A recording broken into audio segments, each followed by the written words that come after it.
Hope everyone's doing well. Welcome to MAGIA Mindset. Today's guest is Sacha Van Der Most. He's worked in the MLS with Chivas USA, LA Galaxy as a technical director, youth academy director, head coach. He's also had a stint as a scout for the Mexico national team. Roll the intro and let's jump in.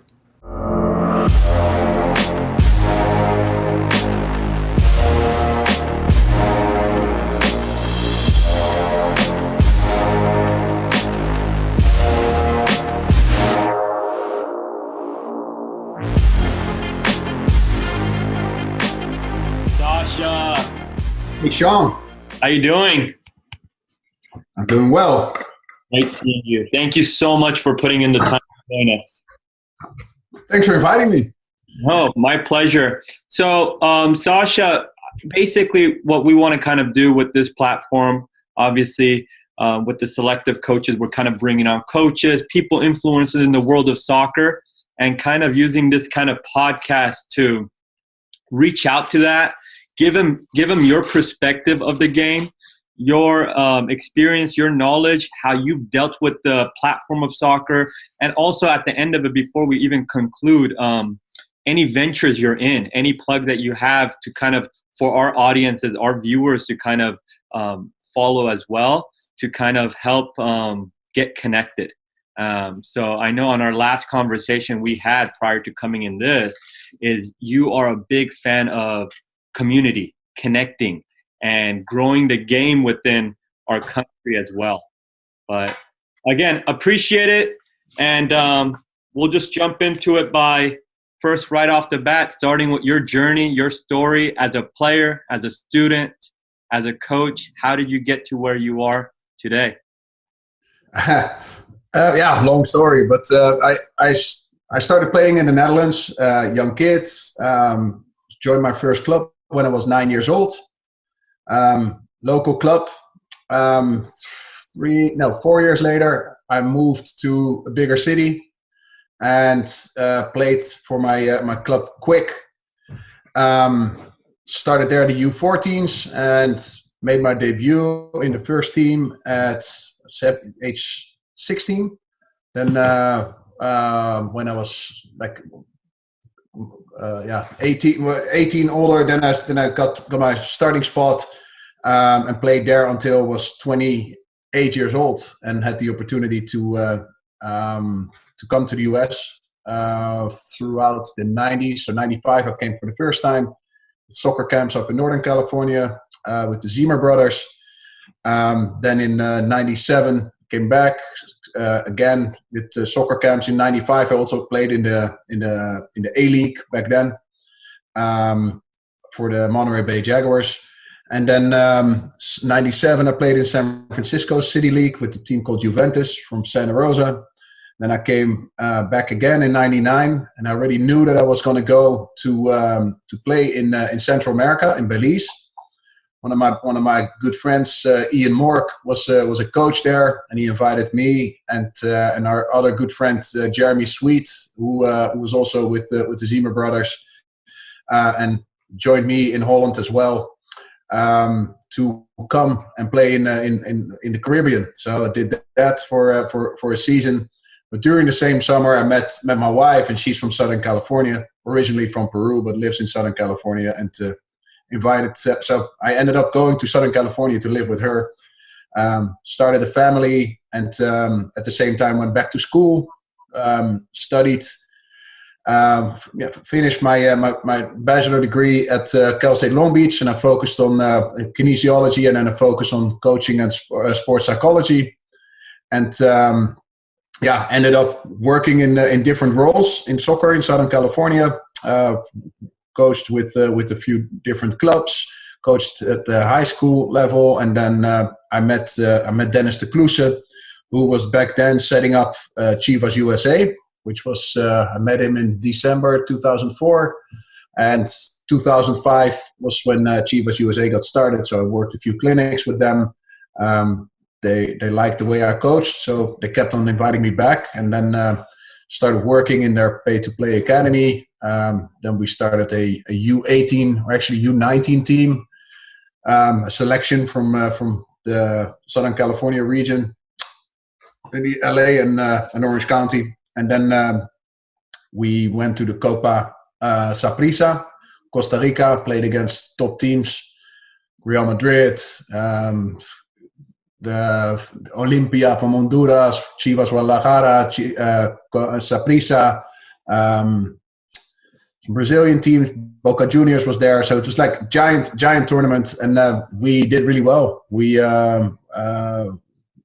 you could see that our players were not anything less than these top teams in our region. So then the year when we came back, we enrolled the team in a regional semi-pro league, and we won that league. We had excellent players. Went back to Saprissa. We're invited to go to Copa Chivas, which is a top level tournament, that's when the Development Academy started, 2007, the year after. So we were part of that. We played different style football, very attacking minded.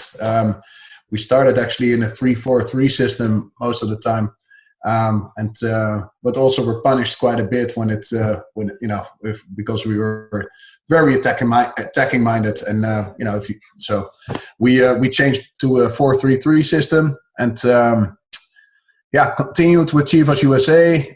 Dennis de Kloese left in 2008, and then I got the role of academy manager there, and continued that until 2011, and there was a little break. I worked for US Club Soccer as a regional manager here in Southern California. At the same time, scouted for US Soccer. Then I was asked to come back at Chivas.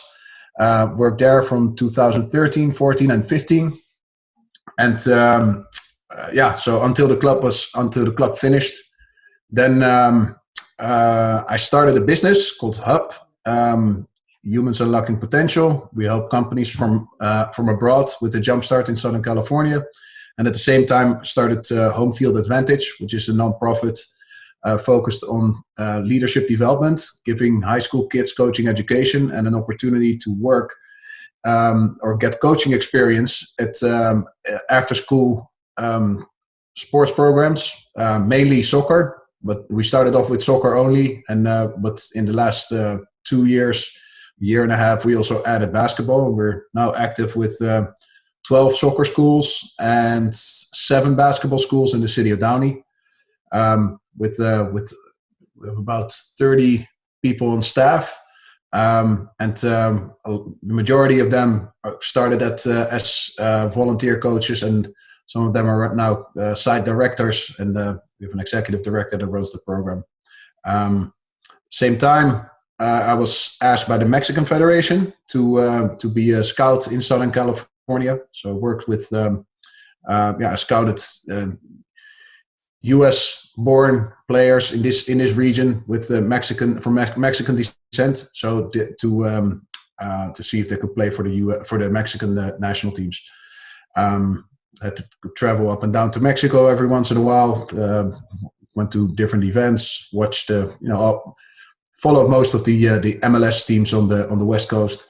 And in summer of 2019, I was asked to come to work with the LA Galaxy, where Dennis de Kloese became the general manager. I went there in a role of one of the academy directors, and in February this year, I had to make a decision because I had a business opportunity where I was offered a partnership to work with a company that organizes international sports travel and tournaments worldwide. So in total, they had about 29 tournaments from Sweden to Portugal, London, Spain, Brazil, and one of our potential clients was the Galaxy. So I had to make a choice. It was conflict of interest if I would continue with the Galaxy and work and have a partnership with this company. So I had to make a decision and chose to go with that company. And then COVID-19 hit. So right now the company is non-existing. They can't continue due to the big losses that they got. A lot of their events were cancelled, and so they had to make that decision. But we're working on a restart after traveling as possible again. So their focus is mainly on pro teams, elite, top level, some pure national team tournaments as well. And there's different tiers of top level tournaments that they participate in, or they organize and partner with as well. So that's my story, quite in a nutshell. No. It's fantastic story. Very fast. What I would ask you is you've worked with the development in the US, and you have worked with Mexico. Well, I did scouting, and you've played all. Okay. You came in to the opening up till now. Where do you see development in the US? Are we heading in the right direction, or do we need to change it? We need water to change it. If you were in charge of the whole development country, how would you put together? You were going in and out a bit, so but I think I got the idea of what you're asking. So I think we're like MLS starting a top league right now is definitely a step in the right direction, but we still have to see how it's going to work out. So I think it's a great initiative. I think it's really important for the young players to reach the top level. They should play with the clubs that play at the top level, and the top level in the US is the MLS. So those should be the regional selections. So all of the best players, if you want to become a pro, and you have the ambition to play in the World Cup, or play at the international level, then the MLS is the way to go. So I do think that's it's a very good move. What happened, even though I've been part of the development academy from the start. It was obviously a good. Not everything was negative, but over all of the years that I was part of it, I also think that there was just level of competition wasn't always top level, and what I still think is if I was in charge of Southern California or of soccer in the US, I would like to see more development of local and regional competition, have more of a structure where most of the sport falls under the same umbrella. So focusing, having leagues that focus on coaching education, player development, referee education, club development. So yeah, I think it's kind of a holistic approach, where an organization pushes for to create an environment that's best set up for development. And I think personally that too much travel at the competition level doesn't really add to the development of the player. I think it needs to be good competition. And if we look now in Southern California, where you still have very scattered environments with all these different organizations that organize our sport in their own way, I think it's very important to have a unified identity for the sport, and both recreational, competitive, boys, girls, youth, and adults.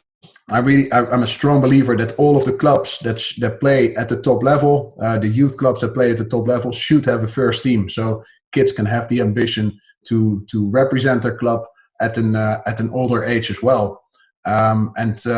Yeah, if you do that, then you could have a top level competition just in Southern California at the adult level. So that's something that I would like to add to the mix. And I'm at this moment I'm helping an organization called SoCal Premier. They've always had they were mainly focused on adult soccer, but the last year they organized U11, U12 competition for the development academy clubs, because the U12 division was dropped by the DA. And this upcoming season, this is the first time that they're going to be organizing U11 all the way through U19 and adult soccer. So yeah, I think that's a good. I hope that will have a positive effect on our regional structure. So my next thing that I'm going to kind of transition to is, you've been a scout for the Mexico national team. You've worked with Chivas. You were a technical director with LA Galaxy. You've seen a lot of talented individuals coming through the pipeline and out. I want to know, one, who's the most special player you've worked with or you've seen come down through? And usually these special players, how do we, if it's Chivas USA, if it's LA Galaxy, if it's the Mexico national team, how do you mold them? How do you continue to develop them? Is it a unique path of doing that so they don't fizzle out and you keep them under that umbrella to maximize that success? Yeah, good question. Yeah, just pointing out one player, I think it's difficult because there's a lot of players that have different qualities. If I look at player that made the most out of his career up to right now, it's Jorge Villavaña, who won the Sueño MLS back in the days, and he's an incredibly hardworking player and great mentality, and he's continued to work his profession, and he had a true professional mentality from the start, and yeah, made an amazing career. Chivas USA was the longest serving player at that club, then transferred to Portland, won the championship, was one of the MVPs, I think, in the final game, then went to Santos in Mexico, and then Portland got him back, and he's still there right now. So amazing career. So I think that's a great player. But yeah, over the years we had some very, very talented players coming through, and we had Carlo Chueca, who was a Peruvian player. He got here as a very young kid, 13, 14, probably when he joined our academy in. We played out at Bell Gardens. Drew the attention of international scouts, and he ended up going to Anderlecht and played there in Belgium. Signed a pro contract. He played for another club in Belgium as well. In the end, he didn't make it there completely. Was difficult. A young kid, living there by himself. Moved there when he was 16, 17 years old.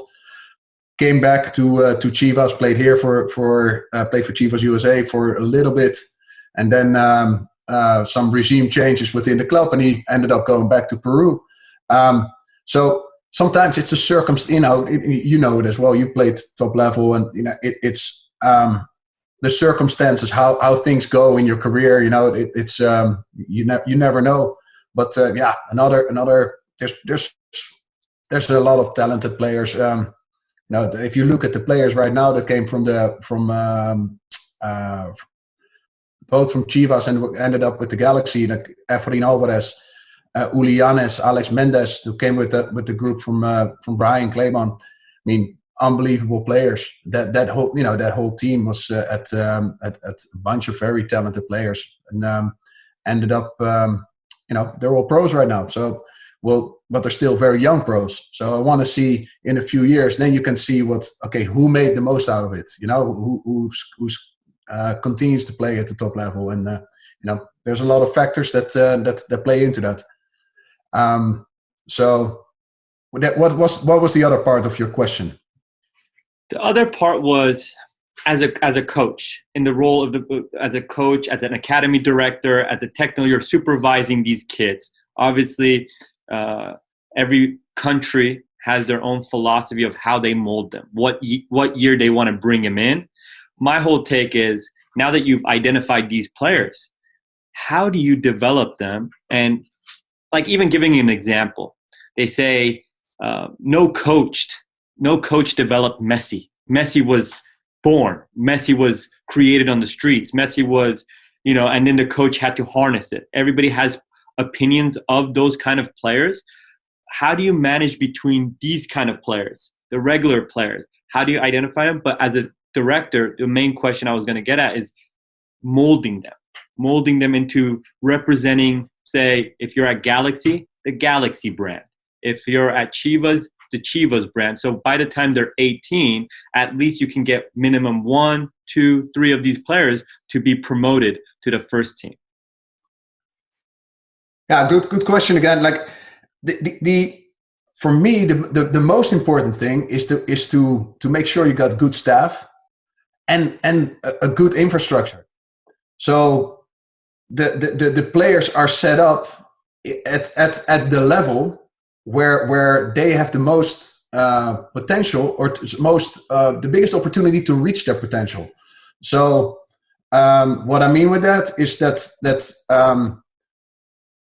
back in the days with Chivas, we had a bunch of very talented players. We had a U14, 15, 16, 18 U23s, and the U23s were like an amateur team. Galaxy then saw that we had that structure, which was kind of good, like we could move up players, and there's if you're 16 years old and you're too good for your age group, you can move them up to the 18s, and the same thing with the 18s to the 23s. The Galaxy was like, hey, that looks good. They had more finances, and they're like, okay, we'll just buy a USL team. So now we can move these players up into a more competitive environment and play, and also contract these players. So they created a better developmental path. And so I think it's a combination of those things. Making sure that you got good staff that have experience, that can create good training environments, that understand how to manage games and how to manage characters, because players are, different players, they react in a different way. So you have to have intelligent people working with them, and also good people. I'm a big believer in that people have, your staff is loyal, that they love, that they really love what they're doing. And I think that's creating an environment like that has always been my passion in the work that I've been doing as a coach, but also as working with different organizations. That's my ambition to do with Home Field Advantage, even though that's a mostly recreational program, maybe with potential to get a bit more competitive at some point. But that's to me is what will form these players. I was lucky enough to spend a week at Athletic Bilbao in Spain, in Basque Country, and this club is, in my opinion, one of the best, and not just my opinion. That's one of the best examples of youth development in the world.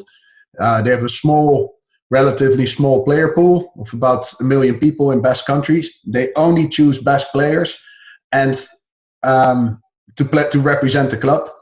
And they have, when I went there, it was a confirmation, like, hey, I grew up like that in a very similar structure in the Netherlands, where you have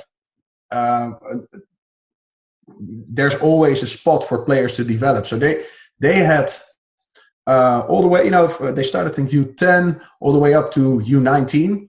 But at the U19 level, they had two teams. They had one team that played in the U19 regional division, and then they had another U19 team that's combined with a regional pro team that was called Baskonia. But so their most developed U19 players played with Baskonia, and then above that you still had the second team and the first team.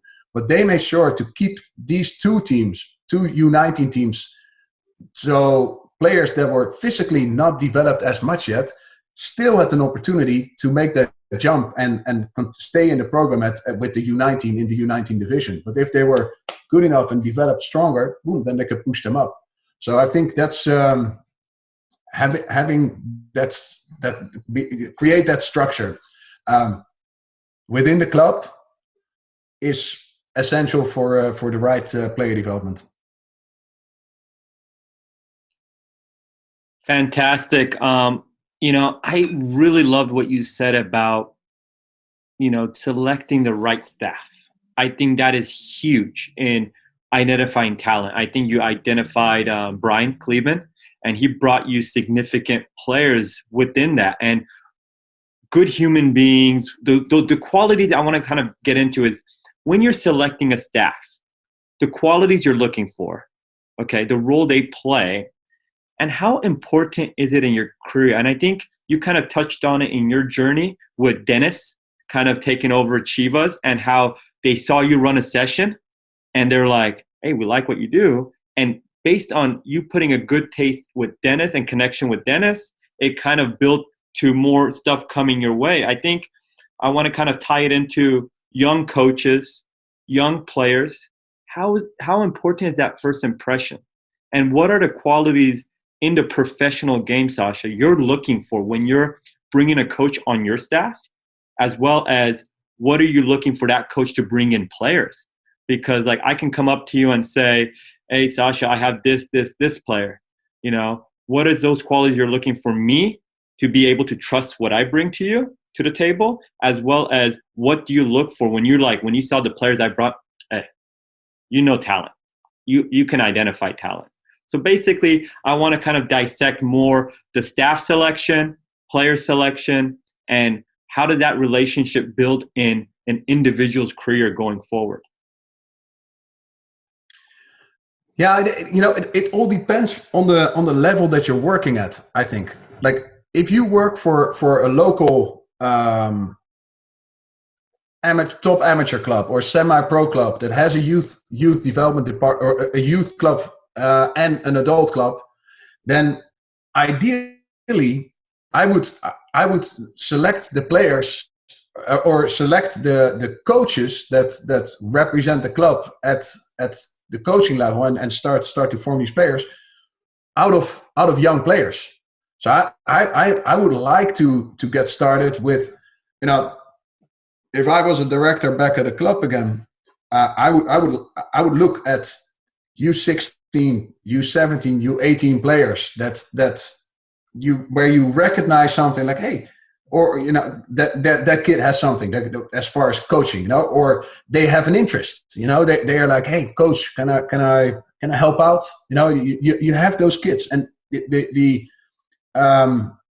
that's what I would be looking for, to have these kids and give them an opportunity to help out with the youngest kids in the club. So U8s, have them start reffing some games, get them involved with coaching some sessions, help a more be an assistant coach with a more experienced coach, and see and get them some love for coaching. Being involved with something that you like to do, and just coaching itself can help your game as well. So I think that knife cuts both ways. So then if you look at more at the professional level, obviously you need to have coaches that already have some more experience, that either have put in their time into coaching education. They've already have some licensing, and they have put in a lot of hours in studying the game by going. Some coaches don't even have their license yet, but they're they have studied the game at another way. They've visited coaches, and they have mentors, and they develop themselves. But so at that level, I think it's you all. Like the most important thing is the quality of the coach. How can he run a session? How does he manage games? How does he work with other staff members? How does he relate with parents and with players? That's the most important. Having a good eye for scouting and being able to identify good players is super important. Like having. It also depends on the country that you work in, because what I see here in the US, coaches jump from club to club often and take teams. Now, ideally, that's not for me. That's not the ideal, but that's because of the structure. How is the game formed over here, and that's. Comes back again to the regional and local structure. I'm a big believer in stay close to home, get everybody under the same umbrella, and then have a competition. That's where the best rise to the top. So that's but that's I'm drifting off to a different topic. So more within the club. That's what I would be looking for.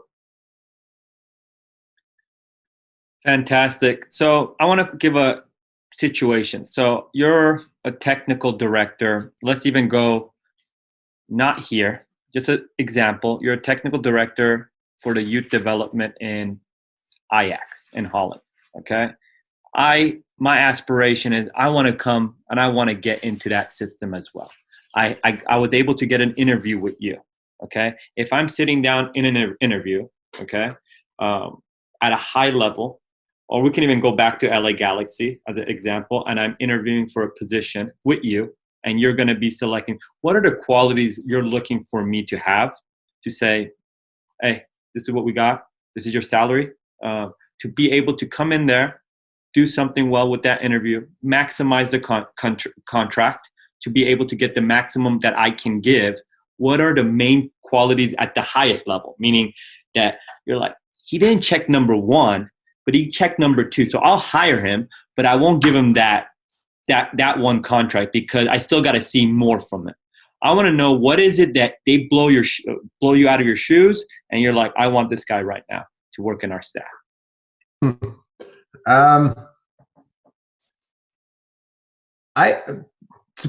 First, I would never just have an interview with somebody and hire him on the spot, because you don't know. Yes, somebody can present himself very, very good, but you still want to see his body of work and the talk with some people that work with him and have see some of the see him run a practice, or you want to have some background on people and know how they work. So then often in that way, it's also people. Or you've seen people before, or you've met people before that, like, there's he got referred to you by somebody that you've worked with in the past, so that's often how things work as well. But I think I already told, I said it before already in the previous question. I think it's important that the leadership style, how does a coach connect with players, age groups? It all depends on what age group you're looking to hire. It's a first team coach or a U14 coach is completely different. And that doesn't say that a U14 coach can never become a first team coach, but it's a different way of some first team coaches are not the best U14 coaches. So I think those are things that are important.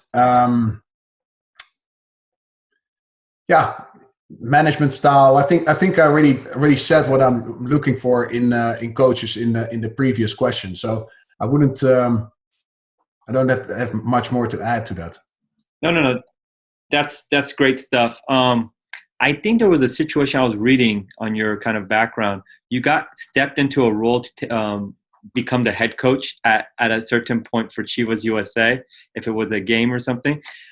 I want to kind of, before we kind of close it out with our last question, if you have a unique story to share in that moment of a transition from a youth director to a head coach at Chivas, that you're like, kind of challenged you as an individual, and you're like, made you reflect on certain things to kind of, I still got to improve on this. I still got to improve on this. Or I'm impressed with how I stepped into it. I adapted pretty well. If you can share with us any story that is significance and value. Huh. Yeah. Now thinking back on that time, and you were absolutely right. That was a challenge. Like we heard, I think Thursday afternoon, that we had to train the first team. Might have been for Wednesday or Thursday, but that we had to train the first team the next day and coach on Saturday night against Seattle Sounders. So then what jumps out for me is, in that moment, I had a team I could depend on. So we had a good staff around us. So I gathered the youth development staff around me, and we were like, okay, let's go sit down. How are we going to do this? And goalkeeper coach Clay Plummer, Brian Claiborne was the U14 coach at that moment. Junior Gonzalez was the scouting director. Mike Munoz was still there as well. And we got to work, sat down, started looking at, what needs to happen.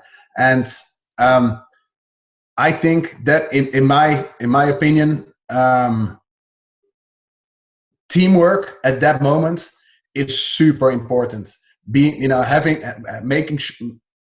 Having the confidence that you have good people around you and that you can do this. So yeah, we pulled it off. The next day we had a practice, well organized. We had good people on the field.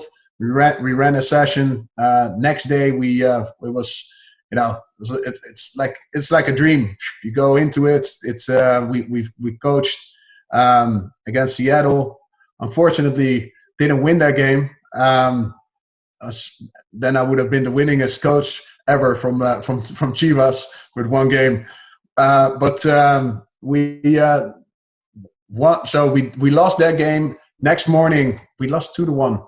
Next day we played. We also had to coach the second team. Back then we still had second team as well. They also played against Seattle, and we won that game, which was fun. And then we halfway during the week we went to what was the name of the club? We played a league game or a cup game.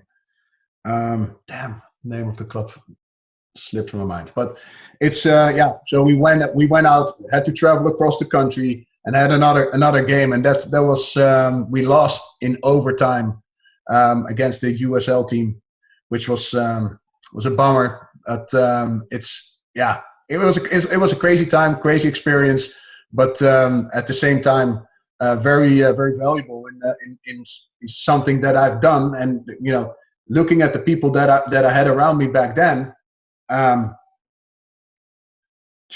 Klein is second team goalkeeper coach and director for the youth program at the Galaxy as far as goalkeepers. Junior Gonzalez, second team coach for the LA Galaxy, for Los Dos. Brian, unfortunately, left the Galaxy last year, but he's still a voice out there in the soccer community. Mike Munoz, after Chivas, went on to the Galaxy, was there for years, became the second team coach for the Galaxy as well, and then left the club last year, and I think right now Czech Republic. Is that right? I think he's a Czech Republic. So everybody that I had around me, and the team that I established right there, all these guys still work at the top level in the US. So on that end, that is also having eye for talent, and I think in that way, it's been great experience. So.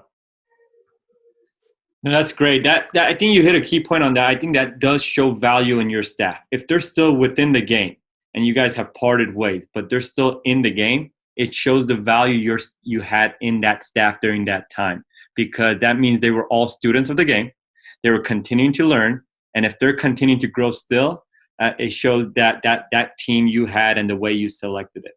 My next one, before we have one more question after that, is it's a unique time, this COVID-19, that has impacted in so many ways. I think some people, they have a unique home to go to, some don't. Everybody's in a different situation. If we just go into the soccer world, we're in a big timeout that is forcing us to reflect. Coaches, if they're growing in webinars, if they're educating it nonstop, players finding creative ways to stay in shape, finding creative ways to train as they slowly wait for that time to get back. I want to know from your end, what is the message you have for families, coaches, aspiring players in this unique time? It's I'm not speaking from experience here, because who has ever experienced this? Like it's a very unique time in all of our lives right now. And if I at this moment I'm not with the club, so I'm doing something completely different. But we still have an organization that is involved with young players, and we have a bunch of coaches and young coaches that we're trying to develop. And in that end, like, we still communicate with parents and want to, as much as possible, or our organization, Home Field Advantage, is reaching out to these families by providing them an alternative. And so what we did, we put our classes online in the form of YouTube videos, so the players could go back and they could still look at what the coaches are doing. And it's very much focused on the level of these players. And what I really like about this time is that, and what we've done with HFA, is that the intensity of our connectiveness with our staff has even gone stronger. We now have weekly Zoom meetings. We get on these calls. We discuss different topics. We had to get really creative. Like I said, we put this online, our program online. We've done a good social media campaign where our coaches, where we took small clips of our coaches, and we had these small messages go out, and it was that took coordination, and our organization like that has bonded around this. Same time, because you don't have the 1v1 or the 1v16 or 20 or how many players you have on the field normally, and the parents, we don't really know how much the kids are doing. We just hope they're watching what we're doing, and our reach out. We even created a workout program. One of our staff members is a personal trainer, and he created a training program for the parents. So, if there's one thing that I see in this time is closer community. Like I see football or soccer or sports in general. I see that as community building through sports development. And in that end, like this time of our life, I've lived in LA or I live in Downey. I've lived here for 20 years now. I've never seen as many people walk outside ride a skateboard, ride a bike.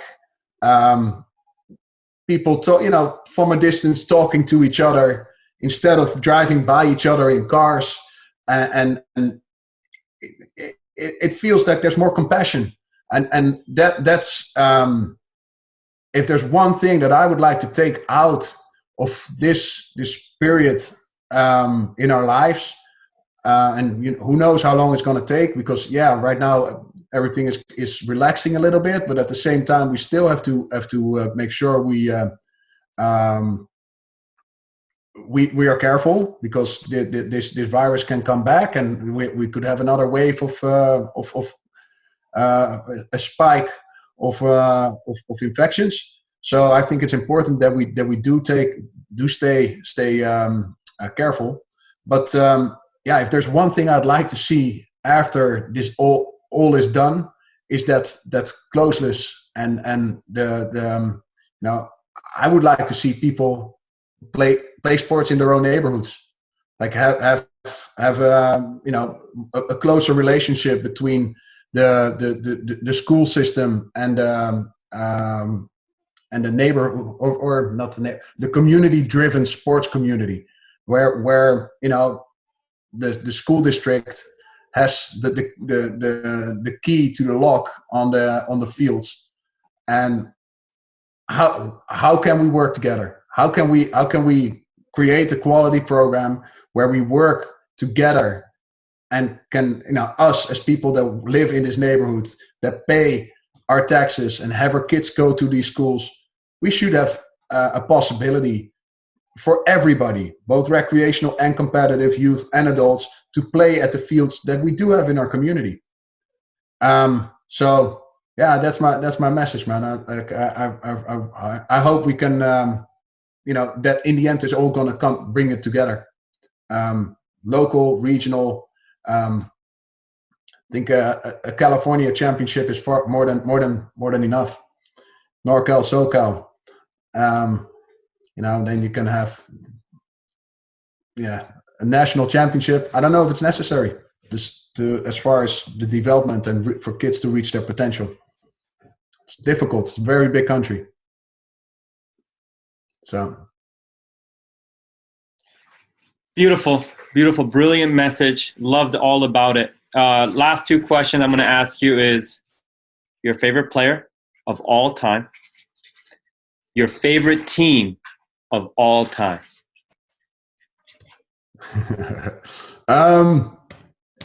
Favorite player all time. There's a lot of players that I like a lot, but a player that has done it for such a long time at such a high level, and is so brilliant is Messi. I think there's I'd like to choose Johan Cruyff at the same point, because Johan, of course, I'm a Dutchman, and the influence that Cruyff had on the game goes further than just what happened on the field. So I think Cruyff is as I said, it's difficult to choose. But and then as far as team, Feyenoord is my favorite club in Holland. But as far, I'm a Dutch fan. I like Dutch football in general. My heart beats fast when it goes, when the shirt is orange. So I love the '88 team that won the Euro Cup. So that has to be my choice. No, great choice. And I think you hit it on point about Johan Cruyff as well. He has done it in every aspect, meaning even Guardiola, one of the greatest coaches around, has said, I didn't know football till I met Johan Cruyff.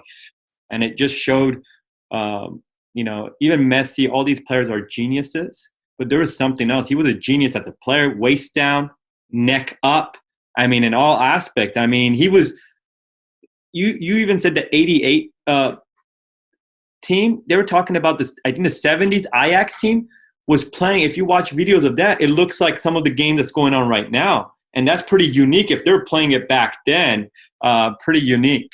But overall, I truly appreciate you, Sacha, for putting in that time right now to kind of elaborate your message, talk about your perspective of the game, the infrastructure you went through, and kind of talking and giving us your story of your journey. I think during this time, people are hungry to listen to other mentors, coaches, players that have gone through journeys and looking for inspiration. You know, maybe the young aspiring coach, the young aspiring player that's looking for time that they can't go outdoors to do it, listen to some stuff to kind of set their foundation, plan. Say, you know, Sacha did this, or certain people have done this way. Maybe I got to plan this way. So truly appreciate you sharing your perspective of it, your story with it. I want to give the floor to you to kind of any about your company, what you're doing, your vision of the game, of what you're trying to influence, and closing thoughts you have for the audience, and then we'll go from there. Yeah, so like we started. So Home Field Advantage is the program that we started here in the city of Downey, and that came. We started in 2016, but it was based on an initiative that I took in 2012 because I wasn't working for a club at that moment, and I had time, so I started an after-school program. Called it Rio San Gabriel Soccer School, and that we ran a program. I had help so in one day I had 50 kids sign up.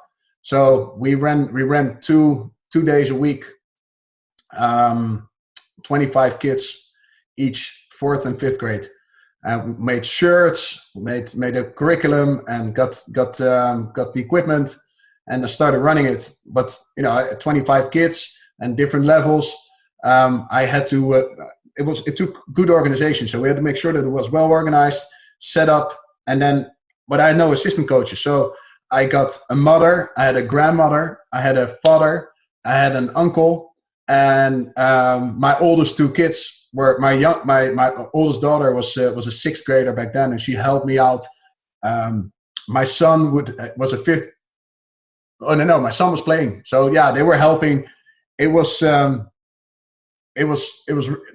program lasted 10 weeks. Then after that was done, for a year, so I was hired back at Chivas. So then for years I saw kids walk around in the shirts, and they were always asking, like, hey, when are we gonna come back? And I always saw I walk my dog for the kids to school, and I see the fields at the middle schools open wide, and there's nothing happening, not much. And then 2015 came, Chivas was done, and I was like, man, I did a course with Landmark, and which they were focusing on community programs. So they forced me to think and you know, put stuff on paper, and then I like started connecting the dots and the create your communities, and I was like, you know what? Yeah, this is what's going to be. I'm like, this is what I want to do. I want to have a community program. They forced me to be a little creative on the name, and I was like, you know what? Home Field Advantage. That stands for what I believe in.